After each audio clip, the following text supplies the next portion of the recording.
Hello बच्चों, welcome to M classes में आप सभी बच्चों का स्वागत है। और साथ में हायर मैथमेटिक्स में आप सभी बच्चों का यहाँ पे स्वागत है ना। तो यहाँ पे हायर मैथमेटिक्स में बात किया जा रहा है चैनल पे, है ना। और साथ में 11-12 का भी पढ़ाया जाता है। तो दोनों क्लासेस का यहाँ कवर करवाया जाता है, आईएससी को भी और बीएससी को। ठीक है, तो बेटा आज का स्टार्ट है आपका हायर मैथमेटिक्स में। आपको लास्ट क्लास में बताया था आपका सीक्वेंस चल रहा था ना, ये आपका पेपर 3 का है। ठीक है, तो पेपर 3 में जो सीक्वेंस बता रहे तो वहीं पे आज जो लास्ट आपका लेक्चर वीडियो था, every bonded sequence is a convergence, yes या नो, है ना।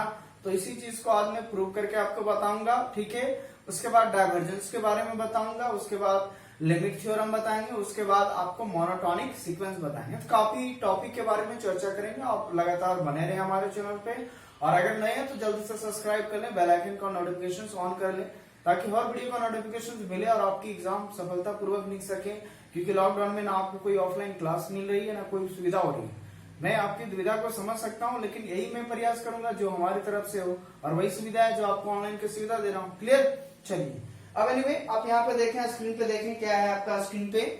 लास्ट क्लास में बेटा आपको यही बताया था, स्क्रीन पे आपका जो है every convergent sequence is a bonded. ठीक है, so every convergent sequence of में जो बताया गया था कि किस टाइप से बॉन्डेड होगा, तो आप स्क्रीन पे भली बातें देख रहे हैं क्या है। तो यहाँ पे आपको मैं एक चीज प्रूव करके बता दे रहा हूँ। देख रहे भी स्क्रीन पे भी आप देख रहे हैं कैसे प्रूव किया हुआ है। आपको इसको नोट कर लेना या आप स्क्रीनशॉट ले लें। लिखा हुआ है एक कोई सीक्वेंस होगा जो हम लोग कह रहे हैं कन्वर्ज होगा। क्या होगा? कन्वर्ज। लेट एन एक सीक्वेंस है, be a converge sequence, and एक इसका जो लिमिट होगा एन टेंस टू, वह क्या ले रहे हैं? L. L is a finite limit. Clear है? So n tends to L when, जब आपका एन टेंस टू क्या होगा? इन्फिनिटी। यानी जब हम एन इन्फिनिटी तक ले जाएंगे तो उसका जो सीक्वेंस का जो लिमिट होगा वो एल के तरफ जाएगा। क्लियर है? दैट इज कहने का मतलब ये हुआ कि एन माइनस एल जो होगा लेस देन क्या होगा? एप्सिलॉन। जो एप्सिलॉन क्या है? हाउएवर स्मॉल नंबर है। क्लियर है? जहां पे n हमारा ग्रेटर देन, ये आपको लिमिट इसका जो डिफिनेशन बताए थे वो आप देख सकते हैं, है ना। आप अगर नए हैं तो यहाँ पे आई बटन आता होगा, आप उसके प्रेस करें। यहाँ पे लास्ट में आपको एंड में आपको प्लेलिस्ट मिल जाएंगे, तो आप वहां से भी देख लीजिएगा। क्लियर है? So thus we have L minus epsilon less than n less than L plus epsilon when जब n greater than equal to small n। Clear है? तो जब कोई भी लिमिट इसके बीच में मॉडुलस लगा रहता है, तो उसको जब आप तोड़िएगा ना, तो एक बार एल में एप्सिलॉन घटेगा और एक बार एल में एप्सिलॉन क्या होगा? ऐड हो जाएगा। क्लियर है? ये by the definition of limit है हमारा। अब यहाँ पे दो ठो हम सीक्वेंस मानते हैं उसका सम का, है ना, कि एसपी और SQ be the least and greatest of the number of this sequence. जो इस प्रकार का सीक्वेंस दिया हुआ बेटा आपका A1 A2 A3 dot dot AM, इसके लिए हम दो सीक्वेंसेस का आपका ले रहे हैं, एक लिस्ट मान रहे हैं, एक ग्रेटेस्ट मान रहे हैं। एसपी को यहाँ पे लिस्ट माना जा रहा है कि लिस्ट बॉन्ड में क्या होगा, और एसक्यू को माना जा रहा है जो उसका ग्रेटेस्ट बॉन्ड क्या होगा। क्लियर है? So then if a k is the smaller of the two numbers sp, so l minus epsilon and capital K। यहाँ पे जो sp के लिए दो जो नंबर्स होंगे उसके लिए स्मॉलर वैल्यू क्या माना जा रहा है? k मान ले रहे हैं हम लोग। ठीक है, तब जो यानी l माइनस एप्सिलॉन और कैपिटल के लिए, और greater of the two numbers sq l plus epsilon. ठीक है, so then it is clear that कि स्मॉल जो k होगा और कैपिटल K के बीच में रहेगा हमारा सीक्वेंस होगा an का वैल्यू। ठीक है, for all values of n के लिए, कोई भी n के लिए वैल्यूज होंगे वो हमारे जो दोनों नंबर्स माने हुए हैं स्मॉल और ग्रेटर नंबर, वो इन्हीं के बीच में होना चाहिए। तब कहेंगे ये जो सीक्वेंस है वो हमारा क्या हो जाएगा? बॉन्डेड हो जाएगा। और अगर ऐसा होता है, बॉन्डेड अगर होता है, तो हमारा एवरी कन्वर्जेंट सीक्वेंस जो होगा वो क्या हो जाएगा? बॉन्डेड हो जाएगा। क्लियर है? So thus the sequence n is a bounded, है ना। एंड इफ अ लैम्बडा, एक लैम्बडा मान रहे हैं, is the greatest of the two numbers के लिए, greatest of the two numbers के लिए, जहां mod of small k and mod of small k, it means कि n जो होगा k स्मॉल k और k के बीच में होगा। क्लियर है? So we have mod of n less than lambda for all values of n। तो यही चीज हो गया कि जो आपको बॉन्डेड हो जाएगा। यानी बेसिकली इसमें ये करना है कि जो भी दो नंबर्स के बीच में हमारे सीक्वेंस जो होंगे वो बॉन्डेड हो जाएंगे। क्लियर है? तो हम लोग क्या कहें, वो कन्वर्ट कर रहा है। और अगर ऐसा नहीं होता है तो क्या हो जाएगा, डाइवर्जेंट होगा। अब देखते हैं डाइवर्जेंट क्या होता है। बेसिकली आपको जो टॉपिक्स में डाइवर्जेंट पढ़ना नहीं है, लेकिन मैं इस बात को बता दे रहा हूं ताकि आपको कंफ्यूजन ना हो कि भाई मैं तो कन्वर्ट करना सीख गया बट डाइवर्जेंट करना नहीं सीखा। बात समझ में आ रहा है? तो आप इसको स्क्रीनशॉट ले लीजिएगा। क्लियर है बेटा? चलिए, अगर कोई प्रॉब्लम है तो आप कमेंट करें, आपको पूरी कहानी क्लियर करवा दिया जाएगा। ठीक है, अब आती बात दूसरा सिचुएशन। आप देखिए डाइवर्जेंट का क्या है। डाइवर्जेंट में आपको ये चीज समझाया जाएगा बेटा आपका कि डाइवर्जेंट सीक्वेंस होता क्या है ना। बेसिकली मैं फटाफट बता दूं इस बात को, क्योंकि आपको ये सिलेबस में नहीं है, बट मैं बता दे रहा हूं, आप टेंशन ना लें। अब देखो डाइवर्जेंट सीक्वेंस क्या होता है। सीक्वेंस बेसिकली क्या है कि अगर कोई भी सीक्वेंस का जो लिमिट होगा है ना, या तो एक प्लस इंफिनिटी होगा या तो एक माइनस इंफिनिटी होगा। बात समझ में आ रहा है? तो वैसे सिचुएशंस में हमारे जो सीक्वेंस होते हैं वो डाइवर्जेंट सीक्वेंस हो जाता है। बस यही बात समझा। क्लियर है? तो आप देखें स्क्रीन पे गौर से, है ना, स्क्रीनशॉट ले लें। अब बेटा आता है आपका लिमिट थ्योरम। ठीक है, जो आगे का टॉपिक आपको पढ़ना था, है ना। तो लिमिट थ्योरम के बारे में है, तो आप यहाँ स्क्रीन पे देखें, मैं इसको प्रूव करके बताता हूँ। ठीक है, या आप यहाँ पर भी देख सकते हैं, प्रूव किया हुआ है, लेकिन मैं यहाँ लिख के बताता हूँ। ठीक है, तो आपको ये प्रूफ समझ में आ जाएगा। लिखा हुआ है क्या, देख सकते हैं आप लिमिट थ्योरम में, if a sequence n converges to a, है ना। कन्वर्स टू क्या लिखा हुआ है, ए लिखा हुआ है ना। और यहाँ पे जो सिचुएशन है आपका कि और ए भी जो है वो 0 के बराबर नहीं है, then there exist a positive number के, जो स्मॉल के है, and positive number small N, so that mod of A N, और इस सीक्वेंस का जो मॉडुलस होगा वो greater than K, and for each N N greater than equal to M. ठीक है, तो यहाँ पे देखें हम, मैं इसको प्रूव करके कुछ कुछ बातें बताता हूँ कि कैसे करना है। यहाँ पे आप देख रहे हैं सिंस, क्योंकि जो दिया हुआ है ना a n tends to a, clear है, क्योंकि इसी पे हमारा ये वैल्यू क्या कर रहा है, कन्वर्ट कर रहा है। तो ए एन टेंस टू ए दिया हुआ है, देयरफॉर एग्जिस्ट है पॉजिटिव नंबर स्मॉल एन होगा, जो कि एग्जिस्ट करना चाहिए, है ना। और सर दैट इस प्रकार से एग्जिस्ट करेगा। आप स्क्रीन पे भी देखते जाएं, मैं थोड़ा थोड़ा हिंट करूंगा क्या करना है आपको। तो इसका मतलब जब कोई भी चीज कहता है ना कि n tends to converge to 0, converge to 1, converge to an, converge to a, तो हम लोग ऐसे लिखते हैं an minus a।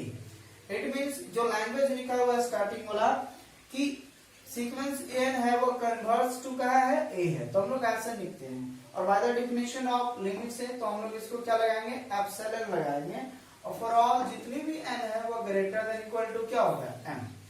ये हमने लास्ट 2 वीडियो लेक्चर्स में ये बात को समझाया लिमिट वाली बात में, है ना। तो डेफिनेशन वहां लिखा है बेटा, आप वहां से भी देख सकते हो। क्लियर है? आप आगे का वीडियो देखें तभी यहाँ बेटर समझ में आएगा। अब चलते हैं मॉड ऑफ ए में बात चलते हैं। क्या मॉड ऑफ ए जो है, क्या मैं इसको लिख सकता हूँ मॉड ऑफ ए को ए माइनस ए एन, है ना, और प्लस ए एन लिख दूं? इस बात को बोलो, क्या प्लस माइनस में ए एन कट जाएगा तो बचेगा क्या, ए। यानी मॉड ऑफ ए को मैं इतना लिख दूं, इस बात के लिए कोई दिक्कत नहीं है, कोई दिक्कत नहीं है। अच्छा बेटा, एक चीज बताया जाता है 12th क्लास में, अगर mod of x plus Y है, mod of x plus Y है, ठीक है, तो मैं इसको क्या लिख सकता हूँ, ये लेस देन होता है mod of x plus mod of Y. ये कॉन्सेप्ट है, ठीक है, इस बात को याद रखें। अगर mod of x plus Y है तो ये लेस देन इक्वल टू होगा मॉड ऑफ एक्स, है ना, प्लस मॉड ऑफ वाई। तो देन इसी केस से मैं यहां लिख रहा हूं, इट मींस ये जो हमारा होगा वह लेस देन इक्वल टू हो जाएगा बेटा आपका mod of A minus A N plus mod of A N by the this concept से। क्लियर है? अब यहां पे देखो ये हो जाएगा फिर लेस देन, क्योंकि इससे जस्ट छोटा क्या है, ये लेस देन में है, ए एन माइनस ए जो है वह लेस देन एप्सिलॉन है, तो इतना का वैल्यू एप्सिलॉन बैठा दूंगा और प्लस यहाँ मॉड ऑफ ए एन लिखूंगा। क्लियर है? क्या यहाँ तक बात समझ में आ रहा है? और फॉर ऑल जितनी भी n है वो greater than equal to m के लिए। ठीक है, ये कहां से लाया, मैंने एप्सिलॉन का इसको मान लीजिए 1, सो सिंस फ्रॉम 1 से। क्लियर है? अब आता है नेक्स्ट पार्ट में आपका, अब यहाँ पे बताइए जो हमारे यहाँ पे है ये वाला जो चीज है, ठीक है ना, कि एप्सिलॉन प्लस n जो है, मैं इस एप्सिलॉन को मैं इधर ला रहा हूं क्योंकि ये हमारा क्या हुआ, मॉड ऑफ a निकल गया इतना। ठीक है, अब इस एप्सिलॉन को इधर लेके आते हैं, है ना। अब इस एप्सिलॉन को जब मैं इधर लेके आऊंगा तो mod of A minus epsilon, ठीक है, लेस देन क्या हो जाएगा, सीक्वेंस का मॉडुलस हो जाएगा। क्लियर है? अब जब ये मॉडुलस होगा सो इसका मतलब ये बड़ा वैल्यू रहा है, तो मैं इसको ऐसे भी लिख सकता हूं कि मॉड ऑफ ए एन जो है वह ग्रेटर देन हो जाएगा mod of A minus epsilon. Clear है? इसी बात को लिखा है। क्या इधर आपको देख सकते हैं लेस देन, तो ये बड़ा वैल्यू तो मैं भी यहाँ पे बड़ा रखूं, थोड़ा सा उल्टा करके लिख दिया। ठीक है, बात एक ही है ना। चलिए अब यहाँ पे देखते हैं कि ये चीज होता क्या है। जितने भी ये आपको लिखना है for all N greater than M, for all N greater than M. ठीक है, अब यहाँ पे देखिए वी टैग है ना, अपने से टैग करते हैं वैल्यू, वी टैग एप्सिलॉन बराबर 1/2 mod of A greater than 0। ठीक है, mod of A greater than 0। Why? Because देखिए फिर से डिफिनेशन में देखिए वहां पे जो आपको दिया हुआ है कि अगर sequence to a converges to a है तो a not equal to 0। It means ये हुआ कि हम 0 के तो बराबर ले नहीं सकते हैं, तो यहाँ पे हम टेकन कर लें कि भाई ए जो होगा जो क्या होगा 0 से बड़ा होगा। ठीक है, तो यहाँ पे आपको लिखना है since A not equal to 0 और मॉडुलस है तो पॉजिटिव देगा, इसलिए यहाँ पे जो भी वैल्यू होगा उसका क्या होगा 0 से बड़ा वैल्यू लेंगे। ठीक है, ये टैग कर रहे हैं एप्सिलॉन बराबर। अब जब हम एप्सिलॉन बराबर इतना ले लिए सो नाउ फ्रॉम 2 से इसको 2 मान लीजिएगा, सो फ्रॉम 2 है ना, सो फ्रॉम 2 में आप क्या लिख सकते हैं कि mod of A n modulus greater than mod of a, ठीक है, और माइनस 1/2 मॉड ऑफ ए, है ना। ए रहने दिया, एप्सिलॉन बराबर हमने इतना वैल्यू पुट किया तो मैंने यहां लिख दिया, यानी mod of A N greater than, यहां एलसीएम लेंगे तो 2 mod of A minus mod of A by कितना होगा 2, और सीक्वेंस का मॉडुलस जो ग्रेटर देन होगा यहाँ पे देखिए 2 मॉड ऑफ ए में एक मॉड ऑफ ए जाएगा तो आपका बेटा यहाँ बच जाएगा क्या, मॉड ऑफ ए बचेगा, डिवाइड बाई कितना हो गया 2 हो गया। ठीक है, अब देखो मैं इतना को क्या मान लूंगा, के मान लूंगा कि a n mod of less greater than, यहाँ पे क्या मान लेते हैं के, सो यहाँ लिखना होगा कि वेयर सिंस के इज इक्वल टू मान रहे हैं mod of A by 2। Clear है, तो यही चीज आपको वहां पे प्रूव करना था। अब के बराबर यहाँ मान लिया मॉड ऑफ ए बाय के, सो दिस ये क्या हो गया, बॉन्डेड हो गया, है ना। तो आप देखिए सेकंड पार्ट में, तो यहाँ पे so thus we find out a positive number real number के, जो 1 के बराबर हमने माना कि 1/2 mod of a and a positive integer m such that कि n greater than equal to क्या हो गया, एम हो गया, for all N greater than equal to m, और हेंस द थ्योरम मींस ये थ्योरम क्या हो गया, प्रूफ हो गया। क्लियर है, तो यही है लिमिट थ्योरम। तो मैं फिर से आपको स्क्रीन पे दिखा रहा हूँ, फिर से समझा रहा हूँ, अब बात समझ में आने लगेगा कि एक सीक्वेंस है जो कन्वर्ज करता है ए, और ए कभी भी 0 के बराबर नहीं है, तब एग्जिस्ट करेगा एक पॉजिटिव नंबर के, और यही के है जो समय मैं मान रहा हूँ कि मॉड ऑफ ए बाई 2 को ही मान रहा हूँ, हम लोग क्या स्मॉल के मान रहे हैं। क्लियर है, एंड एक पॉजिटिव नंबर m होगा सच दैट कि n मॉड ऑफ n जो होगा वो ग्रेटर देन क्या होनी चाहिए, k होनी चाहिए, फॉर ऑल जितनी भी n होगा वो ग्रेटर देन इक्वल टू क्या होनी चाहिए, m होनी चाहिए। तो आई होप कि ये चीज आपको प्रूफ समझ में आ गया होगा, आप स्क्रीन पे देख लें। तो मैं थोड़ा हिंट कर दिया कि मैं यहीं पे था, आपको मॉड ऑफ ए लिखना था, उसके बाद ये आपको मैंने क्रिएशन किया इस कॉन्सेप्ट के माध्यम से, ये आपका मॉडुलस का प्रॉपर्टीज है, और ये तो इक्वेशन नंबर 1 में एप्सिलॉन था, फिर मैंने इस बात को इधर लेके आया और इसको उल्टा किए तो ये हो गया, इसको इक्वेशन नंबर 2 मान लेना है, और यहाँ पे एप्सिलॉन बराबर खुद से मान लेना है मॉड ऑफ ए बाई 2 जो ग्रेटर देन 0 दैट हमने बैठाया, जो इवेलुएट का आया, और इसको फिर हम लोग क्या कर लिए, इसको के मान लिए, और यही चीज दिखाना था कि जो सीक्वेंस का मॉडुलस होगा वो ग्रेटर देन क्या हो, के हो। तो इस प्रकार से हमारा ये थ्योरम क्या होता है, कंप्लीट होता है। क्लियर है बेटा, तो फिर आपका ये थ्योरम कंप्लीट हुआ। अब इसके अकॉर्डिंग क्या है, फंडामेंटल थ्योरम का कुछ लिमिट्स, जो फार्मूलेज हैं, जो तरीके हैं, आप उसको स्क्रीन पे देखें।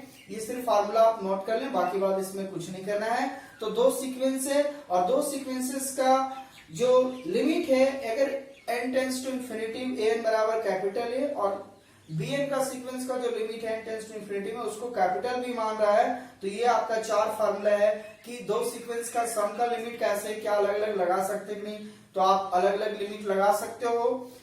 दो सीक्वेंस के डिफरेंस में क्या लिमिट लगा सकते हैं? तो बिल्कुल लगा सकते हो। फिर वही बात आ गया 11th वाली बात में कि अगर सीक्वेंस में मल्टीप्लाई हो या डिवाइड हो, है ना, या सब्ट्रैक्शन हो, तो आप अलग अलग क्या कर सकते हैं? लिमिट को लगा सकते हैं। क्लियर है? अब देखते हैं आगे का टॉपिक क्या है बेटा। आपको इसको स्क्रीनशॉट ले ले आप, है ना, फिलहाल। ठीक है कि what is the monotonic increasing function, है ना। तो पहले आप करो ये स्क्रीन पे, आप देखें स्क्रीन पे, देखें यहाँ पे what is the monotonic sequence. अब आता है बेटा जो आपका जो टॉपिक है मोनोटोनिक सीक्वेंस क्या होता है।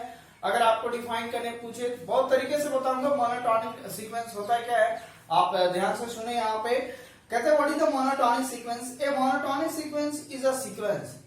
एक मोनोटोनिक सीक्वेंस है, एक प्रकार का क्या है? सीक्वेंस ही है, लेकिन तरीका थोड़ा अलग है। एक सीक्वेंस इंक्रीज करते नजर आएगा आपको और एक सीक्वेंस आपको डिक्रीज करते नजर आएगा, जो कि आप दोनों स्क्रीन पे देख रहे हैं। नीचे दो एग्जांपल दिया हुआ है।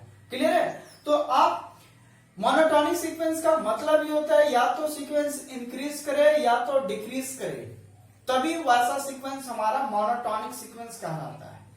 तो सर सवाल ये आता है, इसका मतलब मोनोटोनिक दो प्रकार के हो जाएंगे, एक मोनोटोनिक इंक्रीजिंग और एक मोनोटोनिक डिक्रीजिंग। बोले यस, यही बात को समझाना चाहता हूँ। क्लियर है? तो आप दो एग्जांपल देखें। जैसे पहला एग्जांपल है 1 4 9 16। क्या ये बढ़ रहा है? बोला बिल्कुल बढ़ रहा है सर।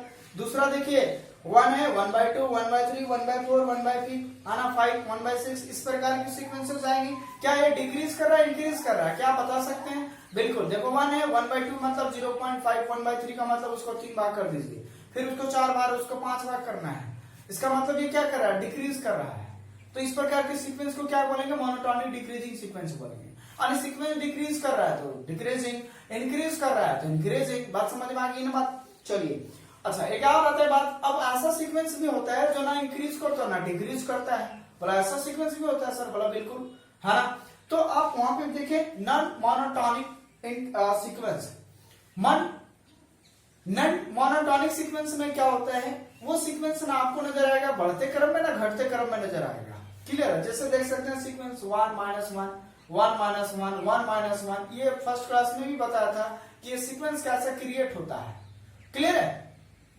तो आप ऐसे सिचुएशन में आप नहीं तय कर सकते हैं कि भाई 1 वाला बढ़ रहा है कि -1 वाला बढ़ रहा है। जो भी आ रहा है सब कांस्टेंट वैल्यू आ रहा है, एक फिक्स वैल्यू आ रहा है ना। 1 और -1 के अलावा दूसरा कोई सीक्वेंस में मिल ही नहीं रहा है, तो आप कैसे कहेंगे बढ़ रहे हैं? तो जब ऐसा कोई सीक्वेंस मिले जो आपका स्थिर हो, है ना घटता हो ना बढ़ता हो, जो आ रहा है सेम टू सेम एक ही चीज आ रहा है, तो वैसा सिचुएशन में इसको कहते हैं नॉन मोनोटोनिक सीक्वेंस। क्या आई होप कि ये दोनों एग्जांपल्स के माध्यम से आपको जरूर समझ में आ गया होगा कि what is the monotonic sequence होता क्या है। तो बेसिकली इंक्रीज और डिक्रीज वाली ही बात समझ में आ गई। ठीक है, चलिए आप देखिए ऑन द बोर्ड पे। देखिए आप बोर्ड में देखिए, यानी आप कैसे डिफाइन करेंगे? तो मोनोटोनिक सीक्वेंस दो प्रकार के हो जाएंगे, एक आपका मोनोटोनिक इंक्रीजिंग और दूसरा monotonic decreasing. So now first let's start. पहला आप यहाँ देखिए, अगर एक कोई सीक्वेंस है इस प्रकार से a1 less than equal to a2 less than equal to a3 less than आना dot dot dot less than an plus 1 तक, फॉर ऑल n, सभी n के लिए। तब अर्थात कहने का मतलब है कि जो an है वह लेस देन इक्वल टू क्या हो गया? an plus 1। It means an से बड़ा होना चाहिए an प्लस 1 वाली बात, है ना। जैसे अगर मैं ये ऐसा सीक्वेंस लिया 1 2 3 4 5 डॉट डॉट इस प्रकार से, क्या 3 से बड़ा 4 है कि नहीं है? तो जस्ट उसके पीछे वाला से अगला क्या होना चाहिए? बड़ा होना चाहिए। तो वैसा सीक्वेंस हमारा क्या कहलाता है बेटा? आपका मोनोटोनिक इंक्रीजिंग सीक्वेंस। क्लियर है? अब आता है सवाल कि अगर ये इसके बराबर नहीं रहेगा, ये इसके बराबर नहीं रहेगा, मान लो सिर्फ लेस देन है, हाँ ना, तो वैसा सिचुएशन में यह कहलाएगा स्ट्रिक्टली मोनोटोनिक इंक्रीजिंग। तो मैं दोनों चीज आपको क्लियर कर रहा हूं। मोनोटोनिक इंक्रीजिंग में हो गया इक्वल रहेगा, और स्ट्रिक्टली मोनोटोनिक इंक्रीजिंग में हो गया सिर्फ लेस देन रहेगा, इक्वल नहीं रहेगा। क्या बात समझ में आ रहा है हमारा? चलिए अब नेक्स्ट पार्ट। अब ऐसा सीक्वेंस जो है सब ग्रेटर देन में करता हूं। a1 से बड़ा a2 है, a2 जो है वो a3 से बड़ा है, an प्लस 1 से an बड़ा है। अगर ऐसा सीक्वेंस हमारा डिफाइंड होता है तो ऐसा सिचुएशन में इस प्रकार के सीक्वेंस को हम लोग मोनोटोनिक डिक्रीजिंग बोलेंगे। क्लियर है? और अगर मैं इक्वल हटा दूं तो ये आपका स्ट्रिक्टली मोनोटोनिक डिक्रीजिंग हो जाएगा। तो आपको बेसिकली मोनोटोनिक इंक्रीजिंग और एक स्ट्रिक्टली मोनोटोनिक इंक्रीजिंग में अंतर समझ में आता होगा कि करना क्या है। अब इसके आधार से मैं एक एग्जांपल लेता हूं, दो ठो, मैं आपको समझाने क्या डिक्रीजिंग है। आपको बताना है कि इस प्रकार का जो सीक्वेंस जा रहा है वो आपका मोनोटॉनिक इंक्रीजिंग में जा रहा है या मोनोटॉनिक डिक्रीजिंग में जा रहा है। तो बेसिकली करेंगे क्या, फिलहाल अगर आपको सीक्वेंस देख के ही अगर पता चल जाता है ना, देख के ही पता चल जाता है कि ये इंक्रीज कर रहा है या डिक्रीज कर रहा है, तो आप डायरेक्ट बता सकते हैं। लेकिन हम मान के चल रहे हैं कि आपको कुछ भी नहीं आता, आप 0/0 के हो। बोला सर हम 0/0 कैसे हो जाएंगे, ऐसा तो अनडिफाइंड हो जाएंगे, बात वाली काम खत्म हो जाएगा सर, हमका कोई वैल्यू नहीं है क्या। बोला नहीं यार, आपका भी वैल्यू है, ठीक है। थोड़ा सा देखो यार, मान लेते हैं कि आप 0, राइट, चलिए ओके। अब यहाँ पे देखो, पहले क्या कर लेना है, an मान लेना है, n/n+1, और एक बार क्या करोगे, n की जगह n+1 करेंगे, तो n की जगह अगर n+1 कर देंगे तो ऊपर में हो जाएगा हमारा n+1 और नीचे हो जाएगा हमारा n+2। सीक्वेंस देख सकते हैं, नीचे का ऊपर से एक बड़ा है ना, अगर माने तो 2, 2 है तो 3, 3 है तो 4, 4 है तो 5, 10 है तो क्या होगा n+1। अब हम लोग यहाँ पे देखते हैं कि क्या रीजन है, हम लोग सीक्वेंस निकालेंगे। पहली बात देयरफॉर हम क्या करते हैं, an+1 में घटाते हैं an को, है ना। तो यहाँ पे देखिए क्या करते हैं, यहाँ पे an+1 माइनस n बराबर क्या होगा, तो आपका n+1 का value n+1/n+2 minus n/n+1। It means दोनों एलसीएम लेंगे तो n+2 और हो जाएगा n+1। यहाँ पे आ जाएगा बेटा आपका ये इसके साथ, तो हो जाएगा n² + 2n+1। ये इसके साथ आएगा तो इसका होल स्क्वायर हो जाएगा, और होल स्क्वायर आएगा तो a + b के होल स्क्वायर में तोड़ देंगे तो आपका ये ला क्रिएट होगा।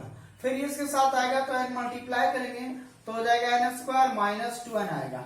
क्या प्लस माइनस में ये कट जाएगा, प्लस माइनस में ये कट जाएगा तो बचेगा 1/n+2 और n+1।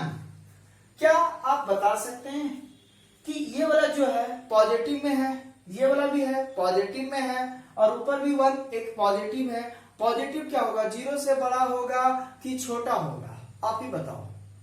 बोला सर बड़ा होगा, बात समझ में आ रहा है, इसका मतलब ये क्या हो गया, 0 से बड़ा हो गया, है ना, क्योंकि n हम एक नेचुरल नंबर को बैठाएंगे, नेगेटिव नंबर को नहीं बैठाएंगे। पूरा सीक्वेंस में यही कहानी भैया, जो भी यहाँ पे n रहता है ना वो एक नेचुरल नंबर को रिप्रेजेंट करता है। यार इतना समझो, है ना, जो भी रहेगा नेचुरल नंबर का रिप्रेजेंट करेगा। हम n की जगह नेगेटिव नहीं लेंगे, क्लियर है, n हमारा एक पॉजिटिव नंबर रहेगा। तो आप n का वैल्यू को भी बैठा सकते हो, जैसे 1 बैठा दो, 3, 3, अरे ऐसे भी पॉजिटिव हो रहा है ना, तो ये पॉजिटिव हो गया। इसका मतलब ये हो गया कि an+1 माइनस an जो है ना, वह ग्रेटर देन क्या हो गया, 0। इसका मतलब ये हो गया कि ये जो हमारा है 0 के तो बराबर कभी होगा नहीं जिंदगी में। अगर हम n का मान अगर 0 भी बैठा देंगे तो भी, तो हम तो नेचुरल बैठाएंगे, 0 तो बैठाएंगे नहीं कभी जिंदगी में, तो ये तो कभी 0 होगा नहीं, 0 कुछ होगा लेकिन 0 कभी नहीं होगा। तो इसका मतलब ये होगा कि सिर्फ ग्रेटर देन 0 रहेगा, इक्वल नहीं रहेगा। हाँ, ऐसा कोई सिचुएशन आता कि ऊपर कुछ काटने छाटने पे 0 होता तब हम इक्वल भी ले लेते हैं, क्लियर है, लेकिन जो भी वैल्यू होगा वो 0 से बड़ा होगा, क्लियर। इसका मतलब ये हो गया कि n+1 और ये इधर माइनस में है, इधर आएगा तो क्या होगा, प्लस में, यानी ग्रेटर देन क्या हो गया, an। क्या हो गया बेटा आपका एक, यानी एक स्ट्रिक्टली मोनोटोनिक इंक्रीजिंग फंक्शन हो गया, क्योंकि जब n+1 बड़ा रहेगा an से, हाँ अभी यही ना बताया कि an < an+1। इट मीन्स क्या है, बड़ा कौन हो रहा है यार, an+1 वाला ने बड़ा हो रहा है, और इक्वल हटा देते हैं मोनोटोनिक स्ट्रिक्टली। तो जो मोनोटोनिक स्ट्रिक्टली इंक्रीजिंग फंक्शन है, आप उसको सिंपली भाषा में भी जब आपको एग्जाम में आए तो आप डायरेक्ट लिख सकते हैं मोनोटोनिक इंक्रीजिंग फंक्शन। तो जो यहाँ पे n+1 है वो n से क्या हो गया, बड़ा हो गया। इट मीन्स ये जो सीक्वेंस है वो आपका मोनोटोनिक इंक्रीजिंग फंक्शन है। अगर आप स्ट्रिक्टली भी लगाते हैं कोई प्रॉब्लम नहीं, आर होने पे सुहागा हो जाएगा, क्लियर है। क्या यह भी इस एग्जांपल से समझ में आ गया होगा, ठीक है, तो क्लियर है। तो आज तक आपको यहीं पे रखते हैं, उसके बाद नेक्स्ट पार्ट में आएंगे, इसका कुछ थ्योरम लेके आएंगे मोनोटोनिक सीक्वेंस का, ठीक है बेटा। तो आप हमारे चैनल पर रहे, ये आपका आज 3rd लेक्चर था जो आपको मोनोटोनिक सीक्वेंस कंप्लीट हुआ। अब नेक्स्ट पार्ट में इसका थ्योरम लेके हम लोग आएंगे, क्लियर है। चलिए, आई होप कि आप इस बात को समझ गए होंगे। आपको करना क्या है, तो एक लाइक, एक शेयर और बेल आइकन का ऑल नोटिफिकेशंस को ऑन करना है, और ज्यादा से ज्यादा अपनी जितनी भी फ्रेंड्स है सभी के साथ जरूर शेयर करना, ये ईमानदारी वाली बात है, बेईमानी से ऐसा नहीं करना है। क्लियर है? चलिए ठीक है, thank you, thanks for watching this video, thank you.